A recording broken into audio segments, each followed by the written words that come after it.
Apalagi memang Rasul SAW ketika meninggal dunia, beliau itu hidup ditinggal mati oleh semua anak laki-laki beliau. Ditinggal mati oleh 3 putri beliau. Ruqayyah meninggal dunia, Ummu Kalthum meninggal dunia, Zainab meninggal dunia. Nabi tidak pernah mengadakan acara itu. Tidak pernah mengumpulkan para sahabat, lalu membaca doa bersama-sama, berzikir bersama-sama, lalu makan. Nggak ada. Ketika Nabi SAW meninggal dunia, apakah Abu Bakar melakukan itu? Tidak. Ketika Abu Bakar meninggal dunia, apakah Umar melakukan itu? Tidak. Ketika Umar meninggal dunia, apakah Utsman melakukan itu? Tidak. Ketika Utsman meninggal dunia, apakah Ali bin Abi Thalib melakukan itu? Tidak. Nggak ada. Assalamualaikum warahmatullahi wabarakatuh. Ikhwana dan muslimin yang dimuliakan Allah. Di dalam video tersebut, yaitu videonya Syafiq Reza Basalamah, dia mengatakan bahwasanya andaikan tahlilan itu memang baik, tentu Nabi akan melakukannya ketika istri Nabi dan putra-putra Nabi itu meninggal.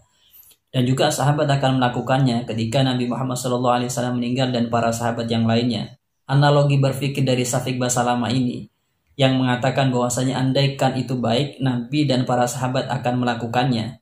Jadi dia pikir bahwasanya sesuatu yang menurut Nabi itu baik, tentu Nabi akan melakukan itu semua. Saya akan berikan satu contoh bahwasanya ada satu pekerjaan yang Nabi itu anggap baik, tapi Nabi Muhammad SAW itu tidak melakukannya.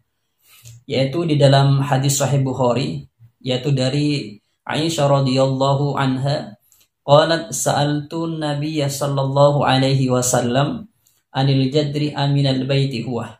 Yaitu ketika Siti Aisyah bertanya kepada Nabi Muhammad sallallahu alaihi wasallam tentang jadri. Jadri itu adalah Hijr Ismail.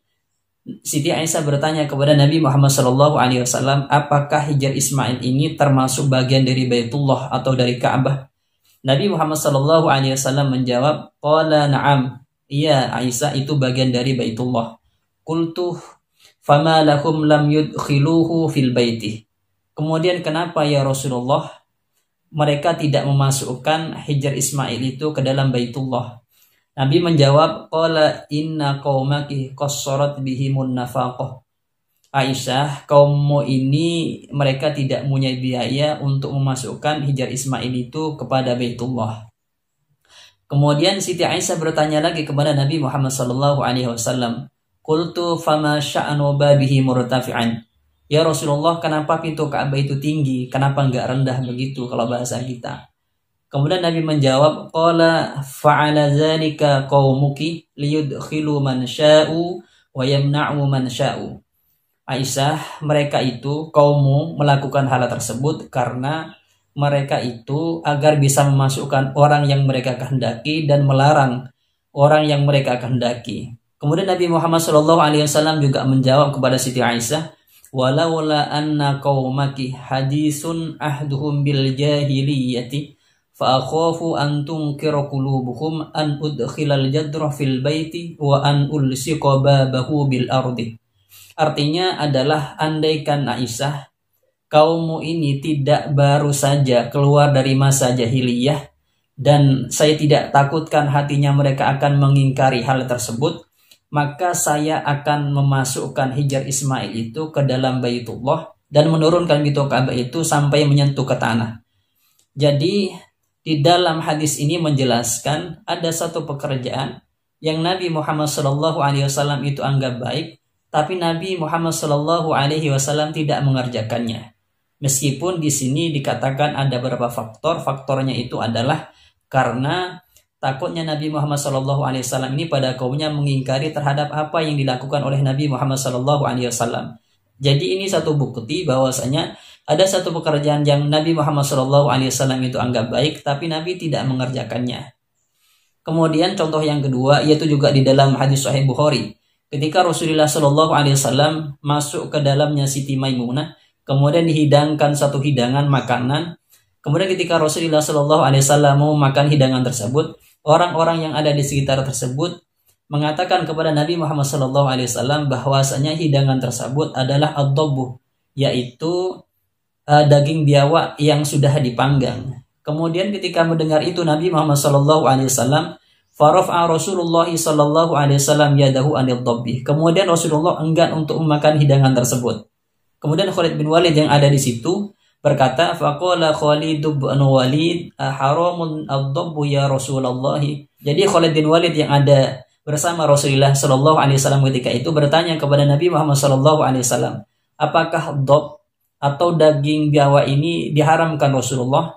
Kemudian Rasulullah sallallahu alaihi wasallam menjawab, qala la, tidak Khalid, daging dhab ini tidak diharamkan, walakin lam yakun bi ardi qaumi fa'ajiduni a'afuhu. Jadi Rasulullah sallallahu alaihi wasallam ketika ditawari daging dhab itu yang sudah dipanggang, Nabi tidak mau memakannya. Alasannya beliau karena memang hayawan dhab ini atau biawak ini tidak ditemukan atau tidak hidup di ardu kauminnya atau di tanah kaumnya Nabi Muhammad sallallahu alaihi wasallam. Dan Nabi tidak biasa untuk memakannya. Kemudian setelah mendengar itu, Khalid bin Walid qala Khalidun tuhu fa'akaltuhu wa Rasulullah sallallahu alaihi wasallam yanzuru ilayya. Meskipun Nabi berkata seperti itu, Khalid bin Walid tetap memakannya dan Rasulullah sallallahu alaihi wasallam memandangi Khalid bin Walid memakan daging biawak tersebut. Jadi di dalam hadis ini menunjukkan bahwasanya ada satu pekerjaan yang Nabi tidak melakukannya, tapi sahabat melakukannya, yaitu Khalid bin Walid. Jika kalau dikatakan, kalau andaikan Nabi itu menganggap suatu pekerjaan itu baik, tentu Nabi akan melakukan semua pekerjaan tersebut. Dan sahabat juga akan melakukannya. Ternyata ada beberapa kasus yang Nabi Muhammad SAW tidak melakukannya, dan sahabat tidak melakukannya. Bahkan ada sesuatu yang Nabi itu tidak mengerjakannya, tapi sahabat itu mengerjakannya.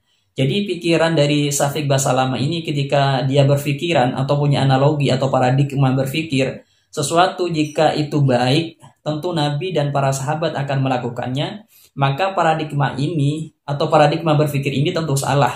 Karena tidak semua hal yang baik menurut Nabi Muhammad SAW dan para sahabat itu baik mesti dilakukan. Karena memang ada satu kasus, meskipun itu baik, Nabi itu tidak melakukannya. Karena beberapa pertimbangan yang ada. Kemudian kalau kita lihat di dalam surat Al-Hasr, Allah Subhanahu wa taala itu berfirman, "Wa ma atakumur rasulu fakhuduhu wa ma nahakum anhu fantahu." Artinya adalah sesuatu yang diperintahkan Nabi atau yang datang pada Nabi itu ambillah, dan sesuatu yang dilarang oleh Nabi Muhammad SAW itu jauhilah.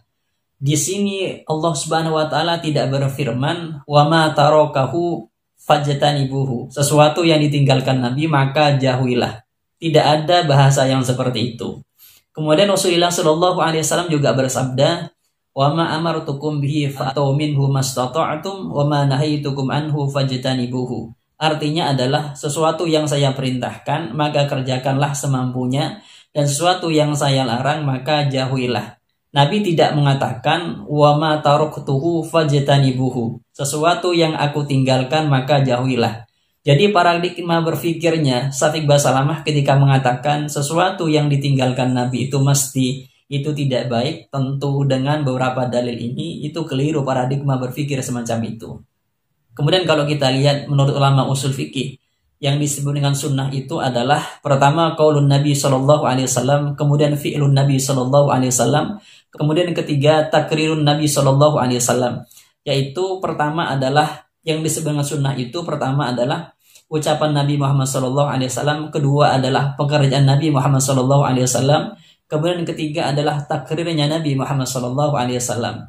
Ulama usul itu tidak mengatakan bahwasanya sunnah itu adalah ma tarukuhun Nabi SAW, sesuatu yang ditinggalkan oleh Nabi Muhammad SAW. Jadi paradigma berpikir dari Syafiq Basalamah umumnya orang-orang Wahabi yang mengatakan sesuatu yang tidak dikerjakan Nabi atau yang ditinggalkan Nabi itu mesti itu tidak boleh atau bid'ah, itu keliru. Dan juga Imam Syafi'i radhiyallahu taala anhu berkata, kullu ma lahu mustanadun minasyar'i falaysa bibid'atin walau lam ya'mal bihi salafu. Sesuatu yang ada mustanadnya, ada sandarannya di dalam syariat, itu tidak bisa dikatakan bid'ah meskipun ulama salaf itu tidak mengerjakannya. Perlu dicatat oleh teman-teman Wahabi khususnya, perkataan Imam Syafi'i, sesuatu yang ada sandarannya di dalam syariat itu tidak bisa dikatakan bid'ah meskipun ulama salaf itu tidak mengerjakannya. Jadi kalau misalnya tahlilan ini memang itu tidak dikerjakan oleh ulama salaf, akan tapi secara afrod daripada kegiatan tahlilan ini ada mustanadnya secara syariat, maka tidak bisa digolongkan ini merupakan pekerjaan bid'ah berdasarkan dari dahulunya Imam Syafi'i radhiyallahu taala anhu. Kemudian kenapa Imam Syafi'i ini kok bisa berpijakan berpikiran semacam itu? Beliau katakan li'anna tarkahum al-amala bihi qad yakunu li uzrin qama lahum fil waqti. Karena kata Imam Syafi'i, para ulama salaf itu tidak mengerjakannya hal tersebut di zaman terdahulu. Mungkin mereka itu punya udzur sehingga mereka tidak mengerjakannya. Kemudian kedua beliau mengatakan au lima huwa afdhalu minhu, atau memang ada yang lebih utama untuk dikerjakan. Jadi suatu perkara ini ditinggalkan bukan tidak boleh, akan tapi ada pekerjaan yang lain yang lebih utama untuk dikerjakan. Atau au la'allahu lam yablugh jami'ahum ilmun bihi, atau memang pengetahuan tentang masalah amal tersebut belum sampai kepada mereka. Jadi tiga alasan ini yang memunculkan kaidah dari Imam Syafi'i bahwasanya sesuatu pekerjaan yang ada mustanadnya secara syariat itu tidak bisa dikatakan bid'ah meskipun ulama salaf itu tidak mengerjakannya.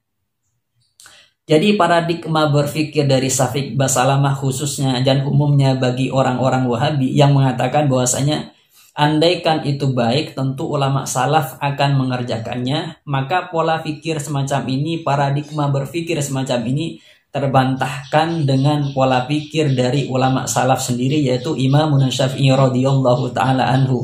Jadi kesimpulannya bahwasanya sesuatu pekerjaan yang di zamannya Nabi Muhammad SAW itu baik, tapi kadang Nabi itu tidak mengerjakannya. Seperti kasus dalam contoh menurunkan pintu Ka'bah tersebut. Nabi tidak melakukannya karena takut ada pengingkaran dari kaumnya, karena kaum Nabi Muhammad SAW ketika itu masih baru saja pindah dari masa jahiliyah, dan para sahabat setelahnya itu tidak melakukan hal tersebut meskipun Nabi itu menganggap baik.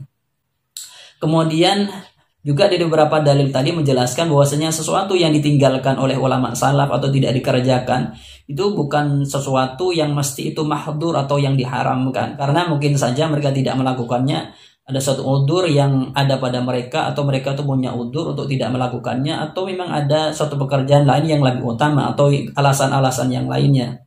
Mungkin ini yang bisa disampaikan. Intinya adalah paradigma berpikir dari Syafiq Basalamah khususnya dan umumnya bagi teman-teman Wahabi yang berpikiran bahwasanya jika sesuatu pekerjaan itu memang baik, tentu Nabi akan melakukannya dan para sahabat akan melakukannya dan ulama salaf akan melakukannya.